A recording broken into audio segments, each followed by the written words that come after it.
let's see. Okay, welcome everyone. We're going to turn over to Raj Shah, but we're really privileged to have Will Roper join us early, and we're going to shift some of our logistics that we normally cover at the beginning of class until the end of class. But over to you, Raj. Okay, great. Thanks, thanks, Joe. It's good to see everybody. Good late afternoon, I guess evening. We're, like Joe said, Will's going to join us here any minute, so we're going to push back the whiteboard and some of the wrap up from last time to the end of the class. And also, this is the last class or session before we move to phase 2. And there's probably no one better than Dr. Roper to help end this session. So, you know, the purpose of this first couple of weeks of class, this first segment, has been for all of us to get a level grounding of how the DoD works today. How do they acquire? How do they think about technology? And what are the challenges that we faced? And we've had quite a range of speakers to help guide us through that. We start off with Secretary of Defense, Secretary Carter, Max Boot, the author of War Made New, and we've had Bridge, who helped write the National Defense Strategy. And then, of course, earlier this week, we had Chris Brose, who was both staff director and the author of one of our readings. And I think what we've learned through that is, look, there's lots of challenges that the department is facing. And as we see places like China rise and be more aggressive with their authoritarianism, the department also must rise. And there are so many different factors, right? There's no one easy solution to really push innovation and to increase our capability. And so the reason I'm so excited for Will to join us, I don't know if he's joined us yet, is that Will has been at the forefront of making these changes. He has, you know, really done some of the most seminal work in terms of getting new types of technology, even commercial technology, in place at scale faster than anyone else thought possible. And he's done that in a variety of different places in the department. Okay, I see Will. Hello, Will. Thanks for joining us. You know, and so he's done that at the Missile Defense Agency. He's done that at something called the Strategic Capabilities Office, which really was taking our existing weapons systems and adding new technology and new ways of thinking and new ways of employing to give us leap ahead technology. And now, in his role as the head of acquisitions for the entire Air Force, you know, has really spearheaded some amazing initiatives that I hope we'll be able to discuss today, from AFWERX, Air Force Ventures, and so on. So let me give a quick background of Will's biography. I know we passed it around, but just highlight a few more things, and we'll turn it over to him. So Will's a physicist with both a bachelor's and master's from Georgia Tech, was a Rhodes Scholar, and got his doctorate in mathematics. Started his career at Lincoln Labs, and then has just been on a fast trajectory here within the department. I think one thing I'll note, right, because Secretary Carter was our first speaker. Secretary Carter is the leader that found Roper, Will, out of the Missile Defense Agency, helped build SCO and build SCO around Will and supported him. And all the folks that we've had as speakers have actually worked very closely with Will along the way. So Will, with that, I'd love to turn it over to you for any opening remarks. I think what we're going to do is try to have a moderated dialogue between me, you, and the teaching team, and then save some time for the students to ask questions. Sure, thanks, Raj. Are you able to hear me okay? Hear you great. Great. Well, I'll be brief because no one likes introductory remarks, and I work in a 5-sided building that thrives on them. So it's nice to spend some time for questions and answers. Look, I do this job every day because I view the competition with China as one of the seminal challenges that we're going to face in this century. And I'm not in the camp that it's a fait accompli how it's going to end, but it's a very different challenge because it's not a Cold War part two in that we're very economically intertwined with this competitor. But we do have to treat it just as if it was an existential race because we have a very different worldview than that competitor does. But it's a different time because the thing that made the Cold War tick with the separation between the United States and the Soviet Union is simply far gone when we think about competing with China. We live in a world where commercial technology is a gale force wind. It's being driven faster than any government can keep up with it, though many governments are trying to steer it to their own advantage. And many of the technological breakthroughs that could lead to military import are going to be available to everyone. So the model that worked so well in the Cold War, where you made a technology breakthrough, you did it exclusively inside your own country, and because you were annexed from your competitor, you could develop that technology, instantiate it in your military, and field it for advantage. It really doesn't make a lot of sense in this decade, in this century. Technology is what it is. Governments play a strong role in it. We can incubate it, we can accelerate it, we can create it, but we're increasingly a smaller fraction of what happens commercially. And I view the Pentagon being at a time of crisis where it's really trying to figure out its role, where it's not the major funder of innovation anymore. It's a sizable budget, it's a sizable market, but it's not the major driver of invention. And I find most of the people working in it have a hard time with that. They have been in the building since before the Cold War and have really not been outside to see that the times have changed.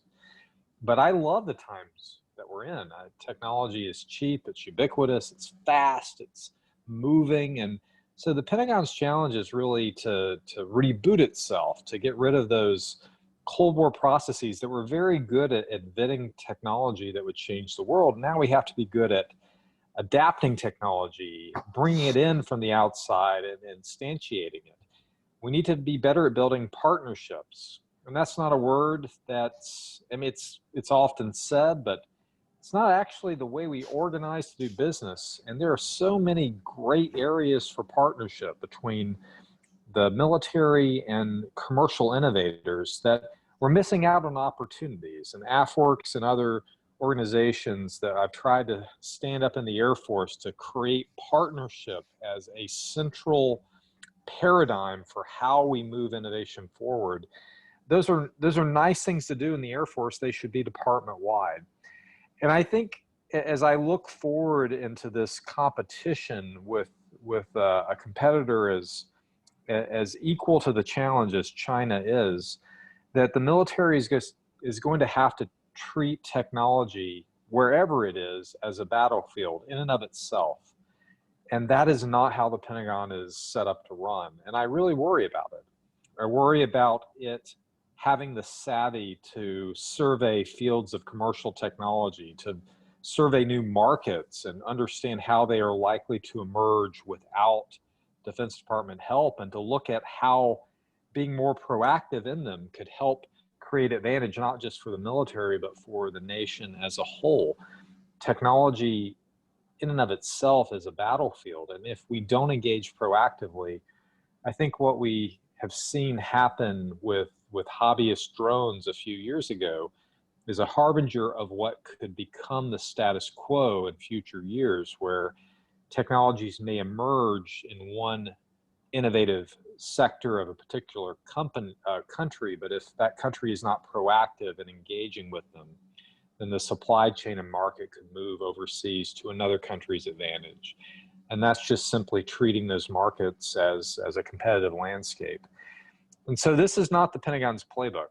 We are very good at having an adversary that we can forecast well, having good intelligence on them, formulating our view of their future, creating a model of what we think they will bring to bear on the battlefield, both technologically as well as operationally.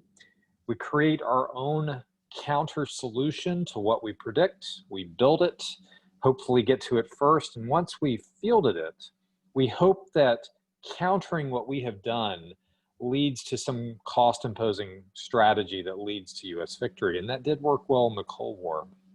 There's no indication it will work well in the situation we find ourselves in today. So as I've engaged in Air Force acquisition, it start in Space Force now, I should say. So it starts with the presupposition that the future can be predicted. You won't find that written down in any acquisition document, but it's actually foundational to how the Pentagon works. The future is predictable, and it's not. And so when you come in and say, I have no idea what the future is going to be, I have no idea what 2030 is going to be, and let's set aside adversaries. Who knows what technology is going to be the next big thing? You'll find people in radically different camps. You'll find one group centering around AI and all the things that we know are harbingers of shifting roles that humans once did over to machines. You'll find that group, but you'll find different people who will say, no, quantum systems are going to allow radically different phenomenology to be brought to bear, not just computing and encryption, but sensing. And they'll be next to a group that will say, nope, biological systems are going to allow fundamentally different approaches to building sensors and computing and sensing. And you're not going to have to wait on those exquisite quantum systems because you can hack biology and do it sooner. And the camps go on. And so that just tells me this is a wonderful time for technology. It's everywhere. It's not expensive to engage in, and there's no telling which technology is going to lead to that next industrial revolution. And I think that really is the competition amongst nations, is that many of these technologies could birth a new industrial revolution, and whichever country does it, it's going to be to such a decided advantage that the military part of the equation is probably moot.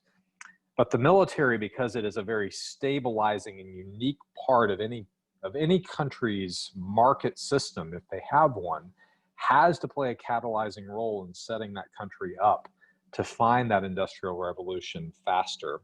And the Pentagon's not suited for this.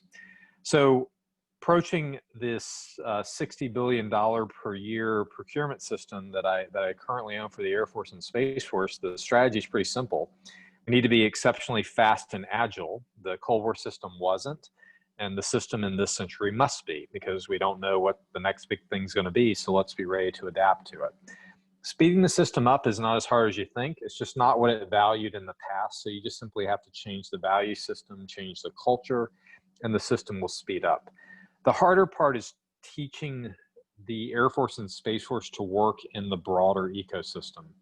It's very easy to fall back into the historical process that predicts the future, derives a solution for that future, and then kicks it out to a handful of companies, defense companies, that we have historically gone to in recent times to help us build that future.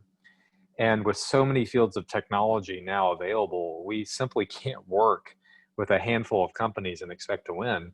If you carve out how much of the defense research and development, how much that constitutes in the national lens, we're only 1/5 of the total R&D that our nation does. In the height of the Cold War, we were 4/5. So it's been quite a turn and it doesn't mean that we've gotten any worse at research and development in the Pentagon. It just means that the landscape has changed, and we haven't. So teaching our acquisition system, our procurement system, that it needs a different set of rules to work in the 4/5 of our nation's R&D that's commercial has been exceptionally challenging, because everything about the way we do business is hard for commercial innovators. And so standing up organizations like AFWERX that have a completely different model and culture and ethos, and their job is to treat emerging commercial markets as a battlefield, and to try to bring the military's mission as a way to accelerate commercial companies, not just to help military missions, but to accelerate them as an end state in and of itself, because that is in our national interest. That has been hard work, but exceptionally satisfying. And I found that within the Air Force, we can rally around this as a core mission, that accelerating technology is something that can be understood by anyone that we've trained in the military, because it's easy to understand that if that company, if that technology, if that market doesn't happen in the US first, it's likely to happen somewhere else. And if it happens somewhere else, there's no guarantee we'll have access to it. So that's a second imperative, that we have to be able to work in our entire tech ecosystem. So 1, be fast and agile. 2, work in your entire ecosystem. And 3, and this has been historically challenging for the Pentagon, is that we have a difficult time with technologies that feel like the internet. And it's a long story for why it's challenging for us, but the process we have is particularly challenged to do things that are architectural in nature. We have a tough time with data standards and publish and subscribe standards. And it's mainly because we create a chain of command that breaks things up into subsequent divisions and on down the line until you find it difficult to do anything across this myriad number of echelons. And so the internet age has happened, and it hasn't with the military. We have nothing that feels like the internet today. And it's crazy that people, they lead their personal lives and they're connected to almost everything. They come into their military lives and they're connected to almost nothing. And we're exceptionally good at hardware, stealth, and hypersonics and things that are driven by physical sciences. But data science and computer science, we have lagged behind. And so working with Raj and with Eric Schmidt and others, coming into the Air Force, it was so necessary to drive computer science and coding skills and networking and cloud and AI as core disciplines, so that people aren't just good at them in the Air Force, but you can actually have a career in the Air Force doing them. And we've gotten to be quite good. This has not been as hard as I thought. So I was wrong on this. I thought this was going to be hard. How do we build up coding camps and coding disciplines? And we have exceptionally smart, talented, driven people with more software skills than I realized. So this has been easier. We've become a software company in and of our own rights very quickly. And so once you build a set of coding skills and you get some enterprise tools like cloud and platform, you can start building out something that looks like the military's Internet of Things. And we've been doing that over the past 9 months, and just having fun bringing the first instances of enterprise artificial intelligence into the military. And it's 2020, we are far behind the times, but I'm hopeful we'll be able to catch up. I think in a nutshell, the summary of what I've seen is the Pentagon's very good at maintaining technological disciplines that were born in the Cold War. We're still very good at things based on Maxwell's equation, at radars and stealth and antennas and radios and materials. But we have not learned to work in the commercial ecosystem, and we have not learned to work in digital and software-driven technology. And if we learn those just very small handful of lessons, then we'll be closer to being the agile, disruptive system we need to be. We're competing against an adversary in China that will likely double our GDP and quadruple our population, and perhaps have 15 times the STEM graduates that we'll have by the year 2030. So we're not going to beat them at scale. So speed and agility are the only way that we can ensure that we have a leg up. And so I'm very pleased with the progress the Air Force has made in just the 2 years and 9 months that I've enjoyed being part of this team. But I can tell you, this is just getting through lap 1 of what is going to be a very long race. And this race doesn't end. There's no way to forecast what the in-state relationship will be between the US and China. So we need to hope for the best, but prepare for the worst. And for the time being, that means treating every new technology or possibly new technology as an opportunity to hope for, but also a detriment to fear. And I hope that if we inculcate that urgency within our organization, that we will become the kind of Air Force that is ready for whatever we call this competition with China. Some people call it a hot piece. I don't really care about slang and slogans. I just know it's real. We have to treat it seriously and remain urgent. But so far, I've been very pleased with how ready for the challenge that we've been.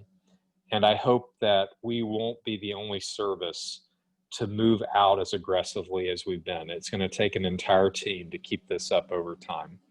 So I'm much more interested in your questions, so I'll stop here and just see where the discussion takes us. Thanks, Will. Appreciate that, that overview. So let me take the prerogative and jump into the first question. And I think you did a nice framing of the geopolitical competition that we're facing, and then some of the specific challenges around commercial. I wonder if you could help describe two efforts that you've recently embarked on in the context of how they fit into that, the details of that and the details how they fit into the geopolitical struggles. So specifically what you've done with Agility Prime and this new eVTOL world and digital engineering and the rapid development of air vehicles. Sure. So Agility Prime is really is one of many initiatives to get the Air Force out from behind its fence lines, out into emerging fields of commercial technology, to bring the military's mission as an accelerant, not just for the military, but for the nation as a whole. And eVTOL, or electrically vertical takeoff and landing vehicles, is a great example. So there have been many companies and many investors trying to make electric or hybrid electric flying cars, to call them what they're called popularly, to make them happen for the US. And there's some compelling cases from an economic standpoint for why this technology could have a huge import for whatever nation manages to bring them to market first. It allows cities and sectors to be connected that would not be fiscally affordable to be connected by traditional airports. It's going to shrink parts of the country that currently are far apart. It's an exceptionally cheap form of travel. It has low maintenance. There are many attributes to this technology that make it appealing. But what's the limb fat currently? Is that, well, there are no vehicles like this flying today. And if you're a company and you've built one of these flying cars, that's great, but who's going to certify you to fly? Who's going to hop in it? What domestic certifier is going to say it's okay? And this is a great example of shocking the Air Force's system to look at this emerging market differently. So if left to the Cold War devices in which we entered this century, we would look at this emerging market and say, uninteresting. I don't have a military requirement for this. It's funded the way it is, and I'm just going to sit in the Pentagon behind my 5-sided walls and simply see what happens. And that's a losing mindset in this decade, in this century. I watched what happened to the DJI drone occur a few years ago. This technology emerged in the US and it moved nearly immediately overseas to China because the military and the US government in general showed no proactive stance on it. We did not stabilize this market and we lost it. And for years, I had to sign off on every foreign drone that was used across the entire US Air Force. So we were disruptive. This technology that emerged in the US ended up disrupting our military and became a security risk. Well, a hobbyist drone is one thing, but something that could change our economy and shrink the country is something we have to treat very seriously. And so we're not going to do that again in the Air Force. And so for eVTOL and our program Agility Prime, we've raised our hand and said the Air Force wants to play a proactive role in accelerating this market for US advantage. Now, our value proposition in this market is less our funding. though we are bringing some, it's more of our test ranges and security process and flight certification process. You know, we certify the world's most exotic air vehicles to fly. And we have put that on the table to help accelerate this market. And our goal is to get the first set of companies through U.S. Air Force certification to purchase their vehicles to fly them for Air Force mission. And not just simply to be content to fly for military missions, to allow those military flight hours to accelerate commercial certification, because our airworthiness process is so trusted. We fly fighters over stadiums and no one complains because people know our jets are safe. We have that much public trust in our safety processes. We're simply making those available to accelerate the market. And that's exactly the kind of thinking we need across the board, Raj. I look at quiet supersonic travel as another emerging market, whereas the Air Force, we could play a more proactive role. And so I hope that in future, when there's a new emerging market, that the Air Force won't sit back, that we'll look at how can we bring our value proposition as a unique aspect of our country, a military market that has its own rules. It's almost as if we're a mini country inside the US. How do we bring it to bear in a way that doesn't just help the military, but helps our nation as a whole? And if we do that routinely, then I hope that we'll get the benefit of bringing our entire national set of assets to bear, not just commercial ones, but military ones as well. But we'll also keep the innovation dynamics that markets provide. And that's what I think is weak about the Chinese system, is that you lose the market dynamics that have shown to be so stabilizing for continued innovation over time. So we're going to have to find a way to make our hybrid model work. And I think Agility Prime is one example of doing that. Great. Thanks, Will. I'm going to hand it over to Joe for the next question. Thanks a lot, Raj. Well, thanks so much for joining us. I had a chance to serve an OSD policy when you were on board, and just really impressive all the great work you're doing for all of us. You accurately acknowledged in your earlier remarks that the Pentagon, it's really not the driver invention that tech innovation is coming from outside of DoD. But the premise of our class that we're teaching, this is an MVP, but it's not just the technology, but it's how this technology can be used to drive new operational concepts and doctrine. So the question would be, what opportunities do you see for reaching outside of DoD in the same ways we reached outside for technology, but to reach out to help develop the new operational concepts that's made possible by these new technologies? How can we better harness what I think is our comparative advantage, over our competitors? Innovation, creativity, and imagination. There's tremendous opportunity. And I think what you're pointing at is something that is a flaw of our Cold War system, is that we derive the future based on exquisite intelligence, and then we turned that derivation of the future into a counter, and then we went and built that counter. Well, the future now is not as easy to prognosticate. And so we're going to have to iterate. We're going to have to be the disruptor. When you can't predict the future, and you can't know what you're going to react to in your adversary, it's better to make your adversary react to you. And so the faster, more agile system, I believe, will win. And so it's going to be critically important that when we work on new technologies, we do it with the operators who will use them. And not just the operators, the technologists who will invent them, who can help guide us towards the art of the possible. Because how you use them will be just as important as what they are. And I think very similar to Jeff Bezos's view that agility is the only delineating advantage in this current time of gale force change is a right one. An adversary can copy everything we do. Quantum, stealth, hypersonics, you name it, China or any commensurate opponent can copy it. So what do?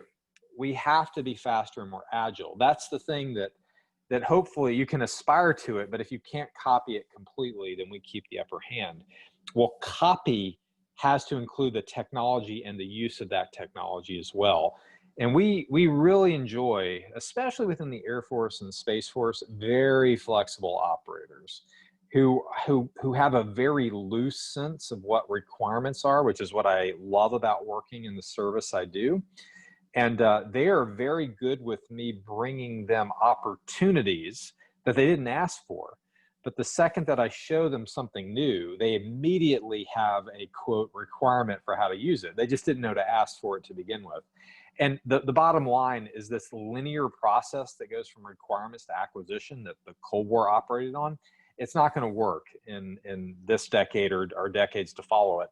We're going to have a loop where we get a sense of what operators would like, but then people like me that are technologists, we bring back opportunities that come from the technology space, and we keep iterating until we find a disruptive solution that we think forces an adversary to react to us.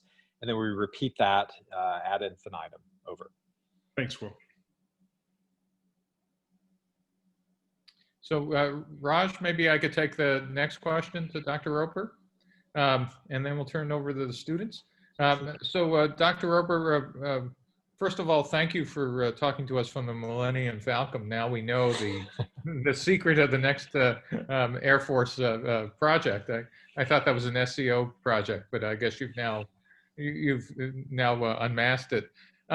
But seriously, the Air Force has a budget of what, about $165 billion for acquisition of stuff, and there seems to be this great innovation pipeline starting with AFWERX and everything else. But when one kind of weighs the amount of dollars that are kind of output for stuff that comes out of one end, and I'm sure you've heard this questions a million times, 99.9% of Air Force acquisition is still legacy systems.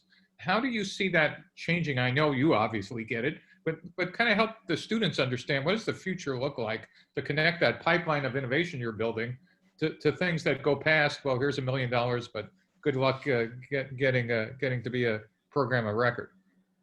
Steve, it's not $1 million question you asked, it's $100 billion question. And it takes a long time to answer. I want to try to do it briefly here. It's not something you would ever understand if you didn't work in Washington, but for the students, I'm gonna try to do this quickly, but I owe you an answer that actually takes you into the detail that helps you understand the question, because in many respects, it's one of the questions that has to be asked and answered in the Pentagon. So if I took you back to the early Air Force, back in the late 40s, early 50s, things were very fast. New programs came out very quickly. We didn't keep airplanes very long because we were in a competition with the Soviet Union. And that rapidity of innovation continued all the way up into the 70s. New airplanes came out about every 4 years. And then something changed. And in Washington, people will often say that the acquisition system broke, or they'll say the acquisition system is broken. For people who say that, don't listen to them. It probably means they've never actually built something in the government. It didn't break, but what happened was a big change in technology itself. In the late 70s, airplanes, and really every system in the military, changed from being a mere platform to an integrated system of systems. So an airplane wasn't just something that flew fast.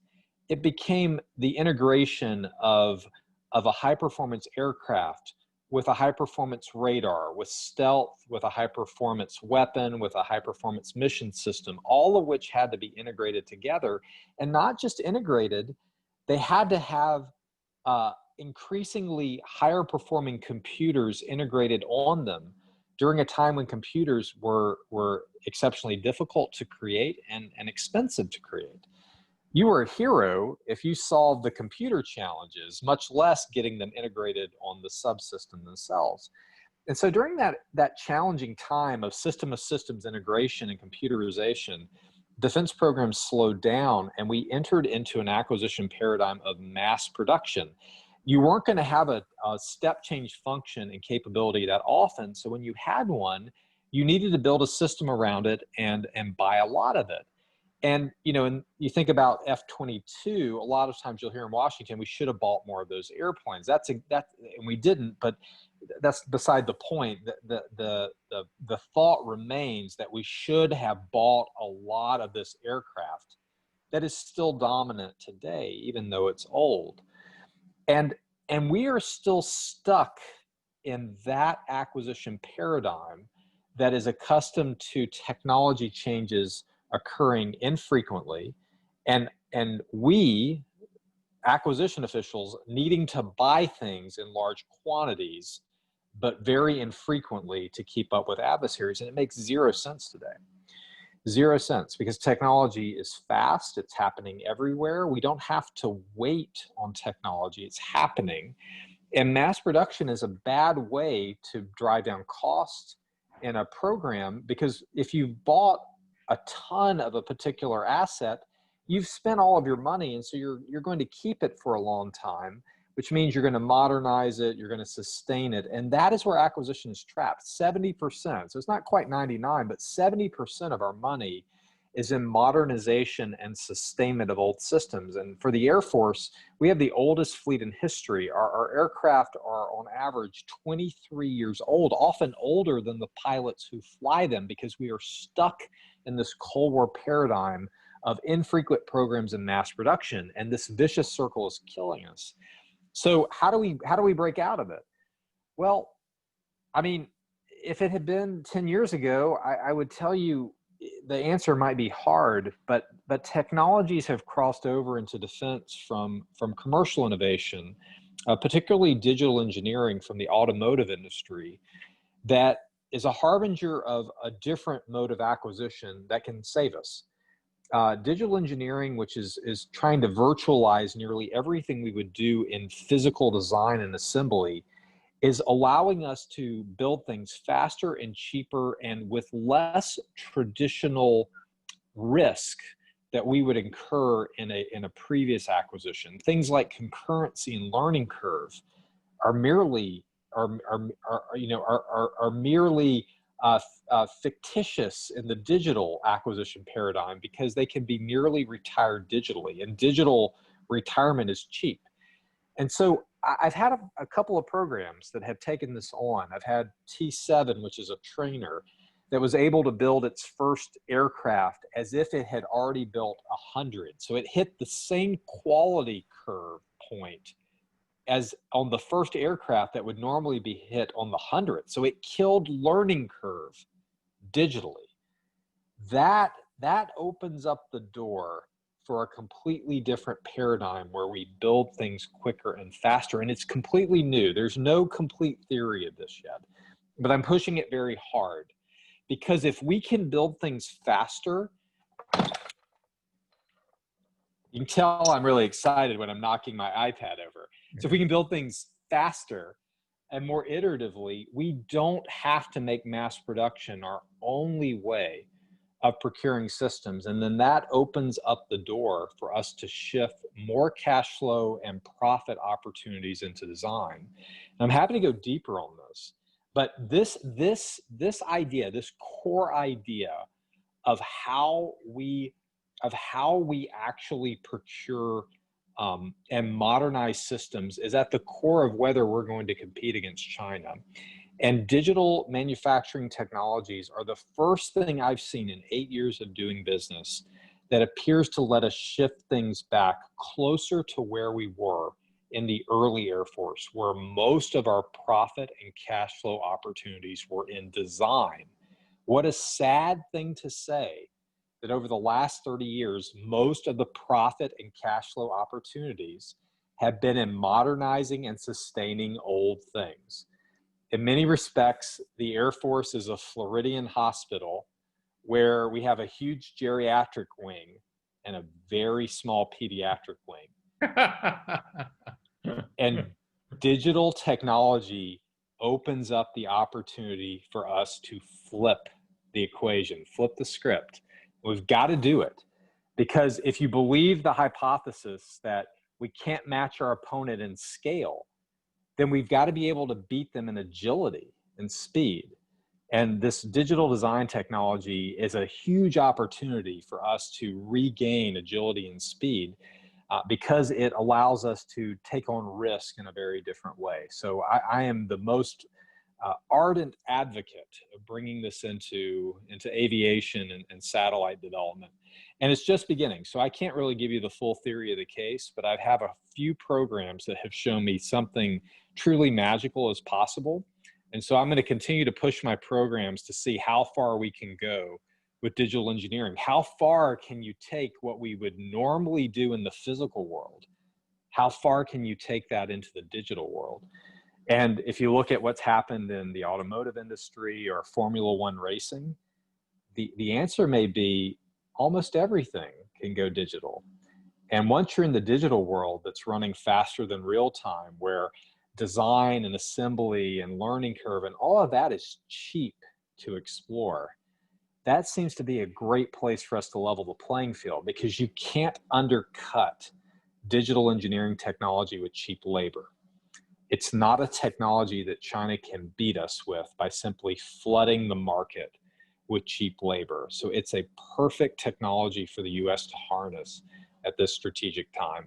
I'm super passionate about it. I'm happy to go deeper, but I could talk for 2 hours just on digital engineering and how potent it could be for leveling the playing field. Well, I think we're getting a pretty good idea where your passion and energy is on this subject. Raj, do you want to take the students' questions out of chat? Yeah, Or what did you do? So I've been reading through them, and I'm just going to pick on a few people to call on to see if we can get the full breadth of conversation. So we'll start with the bottom up here from Anoma. She has an interesting question. I'll turn it over to her to ask it. Thank you so much for coming to our class. My question is about, in terms of moving past the Cold War mindset or frameworks, I was wondering what you think of the current national security education programs at top institutions around the US, and whether you feel like to some degree they're kind of stuck in these old paradigms of the Cold War, and what needs to change or be focused on in these programs to best prepare future national security professionals. Thank you. It's a great question. You know, I feel passionate in answering it, because when I was asked in the Pentagon, how would I know when the U.S. was really serious about the long-term competition we're in, I would say education reform is my litmus test. And your question is about national security education reform, but I think it goes deeper than that.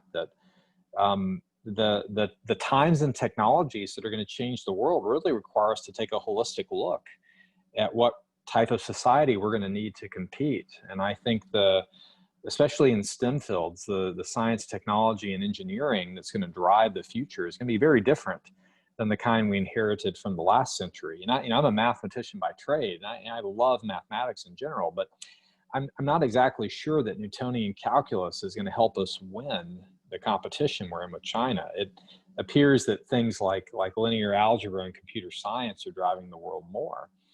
And I think that it's a good question for societies to ask, which is what are the skill sets that are going to build the next set of tools that are the tide that will raise all ships. That's really how these industrial revolutions come about, and societies that are strategic in asking those questions gain the benefit. Now, for your specific question about national security education, I think was critically important is that although policy is important and will always be important, my experience in government is that it cannot keep up with technology. Technology is faster than policy, and that may change in future. And I think in the Cold War, when technology was slower, maybe that wasn't true, but that's before my time, so I don't have any experience from the 90s in the Pentagon.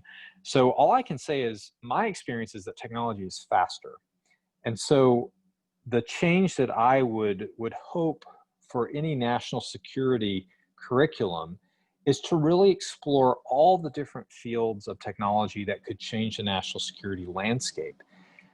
A lot of curriculum, I'm sure, would hit the normal things like AI, quantum, et cetera. We know that canonical list of the future of warfare. And people in Washington love to give talks on them, even though they probably haven't built anything with them or maybe even understand the tech. But there's a lot of technology that I'm afraid of because it's not my area of expertise. And I read a lot about it in tech journals and blogs, but I just don't know how big of a deal it could be. And things like synthetic biology or gene editing or biological systems, I read articles and I'll go to Johns Hopkins and other leading universities and talk with researchers, and I leave mortally afraid because it appears like we're cheating off Mother Nature's test, and we haven't earned this basic technology for ourselves, but yet it offers possibilities that could let us jump ahead in line, ahead of what we could actually build from fundamental principles. And then I come back into the Pentagon after I have those sessions and realize that we are not prepared for a biological competition, a gene editing competition. Whose job is that in the government? And I think we're still a Pentagon that builds itself and builds the military around Newton, Kepler, Maxwell's, and Schrodinger's equations. And there are a lot of other fields of science we need to treat seriously as well. Thanks, Will. Okay, we're going to go to John Mern for the next question. Thank you, Dr. Roper. So as a Floridian and a veteran from Boeing, your analogy really resonated with me. All these talks about like the post-Cold War mindset, future, and agile development, it's hard for me to see exactly how the traditional primes integrate there. The traditional primes that kind of jealously guard their IP and tend to be incentivized to define the legacy programs and the legacy way of doing business. So I guess my question is, how do you see the relationship between the new entrants and the startups and these commercial players evolving to include the primes and what role they play, and how do we incentivize them to all get along and play nice together? It's a great question. So we have a lot of resource within the services to be able to act like an investor, a true investor within the commercial tech ecosystem. And my personal view is that the military ought to go more heavily into deep tech because we have greater patience, we have greater tolerance for waiting on those returns on investment. And I think that's a strategic role we can play in the tech ecosystem that private investors would really smile favorably upon. And when I've ever floated that ideas in different forums, it's usually been met with a hear, hear. But as regards the defense primes, I think they can play the same role. We have large small business set-asides in every major program. And I think they're kind of spent in a box-checking way. Yes, I have my small business contribution. I think large programs can very much be an ecosystem to encourage innovation. There are so many things that plug into a program that you might not think about. So energy efficiency and logistics and maintenance efficiency, operating efficiency are going to be true of any major weapons system. And these are not things peculiar to defense. They're much more central around commercial applications. So why aren't our large programs with the primes ecosystems for startup and commercial business innovation in and of themselves? We could make them that way. The money is set aside for that. All we have to do is incentivize industry to do it. And so I'm talking right now with our head of contracting about creating a new incentive for the Air Force where we incentivize industry to use small business set-asides to make programs a tech incubator, a tech ecosystem. And if we incentivize the industry, we'll do it. And so I think it's a good idea worth exploring, and I'm just trying to figure out how to mechanize it. Awesome. That's great. Okay. Let's see. We'll skip around a little bit here. So we'll go. So we have I see a Navy vet. Myrtle has a question. Let's let him ask the next one.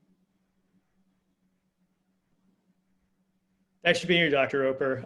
Yeah, as a Navy vet, I'm kind of embarrassed to say that the Air Force is way ahead of the other services when it comes to thinking about how to adapt commercial technology and partner with these companies. And so far, Air Force is the only service I've read about that actually has a strategy between small, medium, and large size bets to scale this type of technology.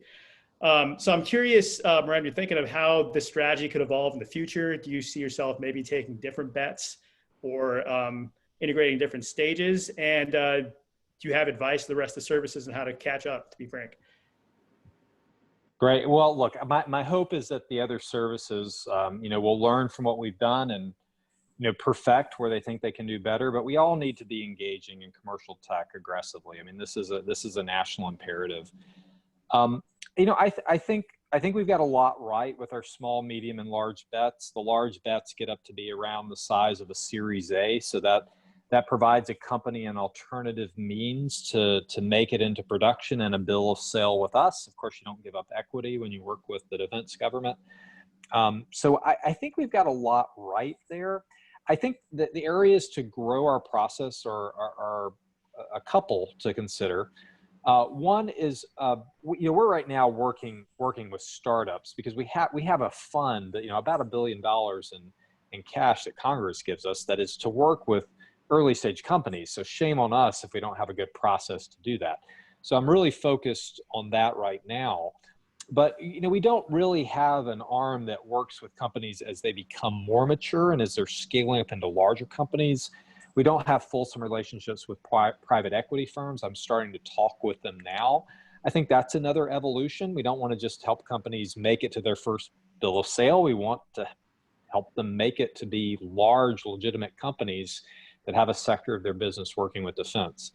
And so that's thing one. Thing two, I think we are ready to start having greater opportunities to work with companies. And although I don't want to have owning equity be the normal way we work with companies, I think in some cases it's helpful for us to be on their boards, to have a small equity claims. And so I'm starting to work on that now with Congress, just so we have a larger tool set to work with companies.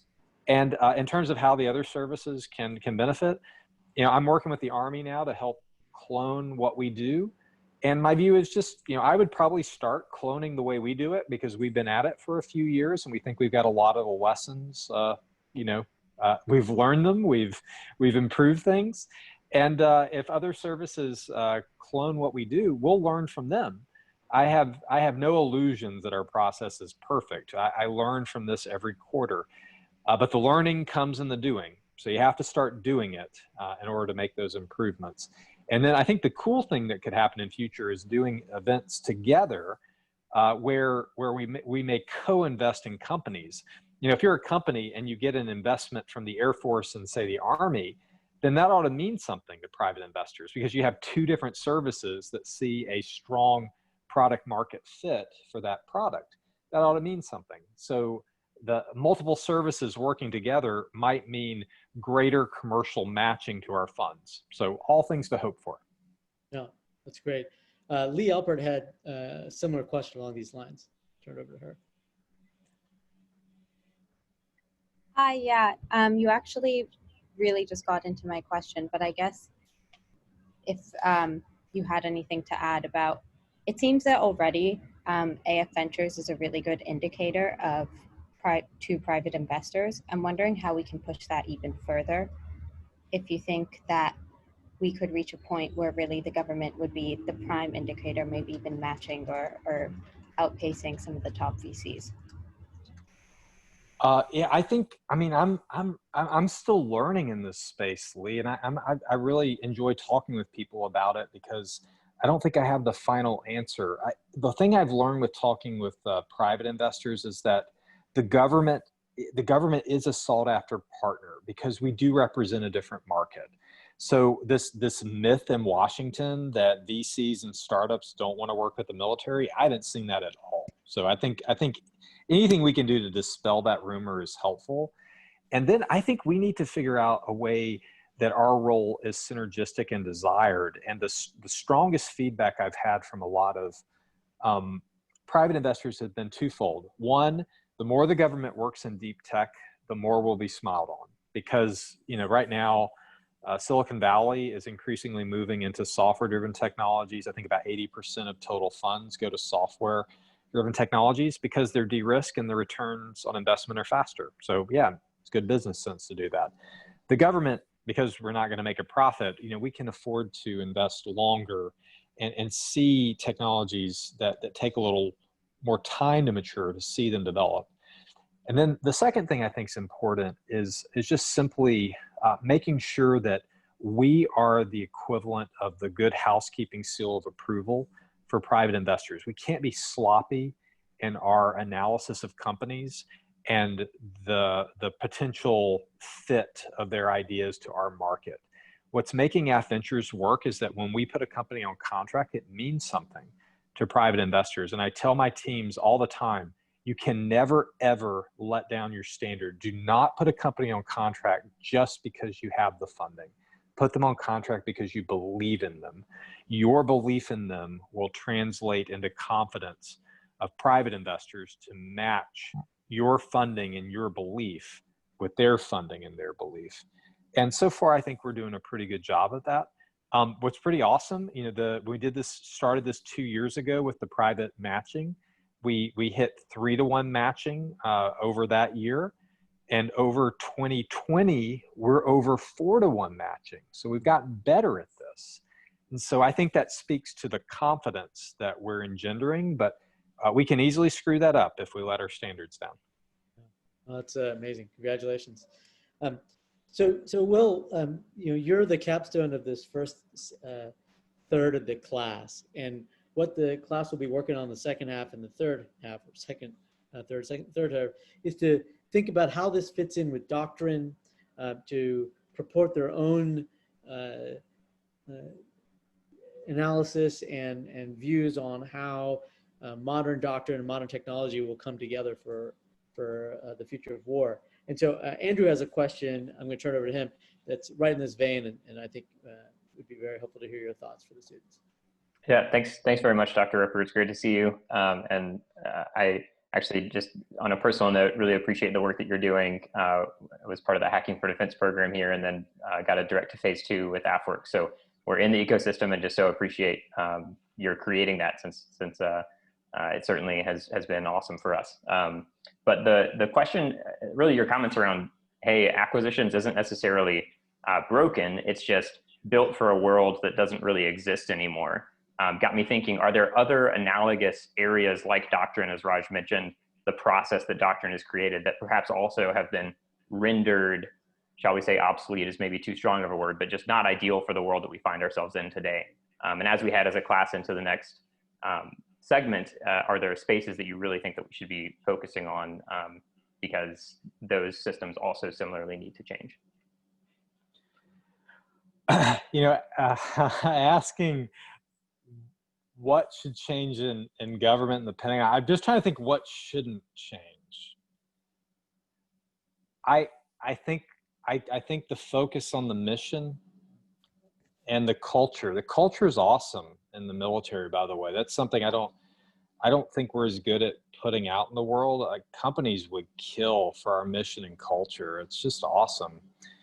I just think change is just the thing that the bureaucracies in the government resist. We try to, a bureaucracy tries to stabilize its policies, and technologies and the world in which we live continue to disrupt them.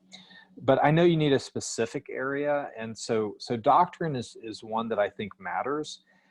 I'm going to give you a more obscure answer, but it really is important, and it's actually it underlies so much of what makes innovation hard for the Pentagon, especially in data-driven technologies. And that is that we don't have any function that you might call an architectural one.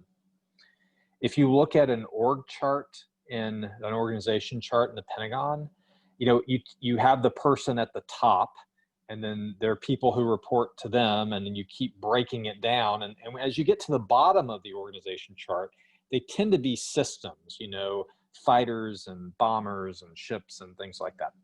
And that worked okay during the last century, but it builds great platforms with technologies like stealth and radars, but it doesn't provide a design philosophy for the Pentagon. We don't have a design philosophy. which is why none of the data from the Air Force makes it to the Army or the Navy, or almost none of it. There's no publish and subscribe standards for us. There are no APIs for us. And it sounds obscure and maybe technical, but think about it. We don't have data-driven technology in the military. We are still a flip phone service in a smartphone world. And that is something that the Pentagon doesn't have. And I think it's important that if it's a doctrine issue, if it's a requirements issue, if it's an acquisition issue, someone has to actually have that pinned on them, so that, for instance, if the Army or the Air Force is building a system, we should have some pub/sub requirements on us. Meaning, if I change the way I store my data in my system, I should have to publish that, so that if the Army is willing to pull data off of my networks and I change that willy-nilly, then they should be able to adapt to that change. Just like like an internet service like Kayak understands how data from all the different airlines is published, so that they can inject it into their service and provide a one-stop shop for shopping for your best airfare. We don't have that. And it's an obscure answer, but it is completely holding the military back from moving into the digital age. It's why we don't have any artificial intelligence at scale. I could give you a whole nother talk on why does the military not have AI. AI are the first two letters in Air Force, and we have very little of it. But we are very, very close to finally building the internet in the Air Force. We finally have enterprise cloud and enterprise platform and enterprise data, and we are just starting to work on service mesh and data streaming. And once we have that, we'll be able to do microservices, analytics, and AI, all as a service across our enterprise. So it's a very exciting time, but I find that the Pentagon doesn't have a lot of data savvy technologists, and it's holding us back. And if you abstract that from the technology itself, I think it's because there's no architecture function. There's nothing that's horizontal. An architecture function is very horizontal in an organizational construct that is very vertical, and it's hurting us. Great. And well, we're just going to ask one or two more to be respectful of your time. One of the themes that has come up a few times, especially as we've got both undergrad and grad students here in the Stanford course, there's a lot of students that are very excited about this mission that you described, Will, and the change that you're leading. What are some of the ways that students and folks, from not traditional backgrounds, i.e., uniform backgrounds, can come in and be part of this mission, be part of your team, be part of other innovative teams in the department? Well, first, if you have an inclination, follow it. You can make a huge difference. Even in 4 years, you can make a huge difference. Now, I'm going to say there's a lot we should do within the government to make it easy to come in for a short stint of time and make a difference. But whether you're coming in as a civilian, bringing either technical skills or a fresh look at policy, you can make a huge difference bringing in a different worldview. And Raj, I think there's a national need to relook at how we use the Guard and Reserve within the nation. I think it's a huge asset we have, that we can have people that go to work at Google one day and they can come into the Air Force the next day, and that we should really relook at how we use Guard and Reserve on the military side to keep top talent connected with our military. But I don't think career service outside of military service is going to be should be as common as it has been in the past. Career civilians, they're wonderful people, but we are so technically driven that we need to make it easier for people to go out, to get technical skills from commercial industry and bring them in, and then go back out and get new skills and come back in. So that even if you only do a couple of stints in government in your career, we hugely benefit from your knowledge. And right now, we make it really hard to get in. We also make it really hard to get out. And, this revolving door is a pejorative term in Washington, and we've got to make it superlative. Revolving door is going to be how we win, because most of the technical skills we need or on the outside of the door. That's great, Will. Well, you know, your leadership and example, I mean, really is an inspiration. And for all those that have served as a civilian or in uniform, like, we can really appreciate and value the change you're making. So we just, you know, I thank you on behalf of everyone. I'm gonna turn it over to Joe for a couple of last words. And sure, Will, or Raj, you nailed it. We'll just thank you again on behalf of Steve, Raj, and I, and the whole teaching team, or in the whole class. You know, you mentioned earlier in your remarks that there's a lag time between technology and policy. That technology changes a lot faster than our policies. Well, you know, I think you personally have closed the gap more than you know, anyone in recent memory as far as making those policy changes, you know, and at the speed which we need to compete and win and prevail. And it's not a service thing. I have an Army background, but certainly you've led the Air Force in a way that's, you know, it'll make us all better. So thanks for all you've done for all of us, and really appreciate you joining our class today. And maybe over to Steve for any last words. No, I think Will, for trying to get innovation in an organization that's built on manned aircraft to think about potential alternatives, and still have your job after 3 years. It's, you know, absolutely incredible and good for the country. So we really appreciate all that has gone unsaid as well as that has gone said, and your ability to navigate seriously in bringing innovation in while having to manage a series of juggling flaming chainsaws of existing programs in Congress and lobbyists and other interests. And I think our students have heard all about those interests, and we didn't push you on those, but we do appreciate your ability to do that and look forward to the threats that we have. That's just more than great technology and more past just being a visionary. It's the ability to make this kind of change inside the country and inside the DoD that I think we're all very grateful that you're there. So thank you, and thank you for sharing your wisdom with the class. Joe, back to you. Great. Well, Will, without further ado, we'll handle some logistics, but again, can't thank you enough. We'll get you a proper thank you note in the mail here soon. But let's all give Will a virtual thank you as he signs off. Thanks, Joe. Thanks, everyone. Really great questions. I hope your class and just this entire course goes really well. And ask good questions. You know, the model that we have needs to be continually probed and changed. But I'll tell you, you know, I'm an optimist on the whole. You know, I think despite as pessimistic as people can be about how crazy our system of government can be, it builds pressure quickly and it dispels pressure quickly. And I have some hope that's going to help us deal with the changes that are coming up. But I've seen more change over the last 2 years and a half than I've seen in the Pentagon in 5 years prior. So I'm going to sit in the ability to deal with change is coming back in the government, and having forums like this and folks like yourself who are making national security something that is interesting and worthy of being educated on. That is exactly what our nation needs to help understand this peculiar field we're in, which is building the military and security apparatus that defends our nation, and helping folks understand how they can connect with it. So consider me your resource and asset anytime I can help. And I really appreciate your time. Raj, particularly, I want to thank you for all of your service at DIU. Glad to know you're still helping us on the outside.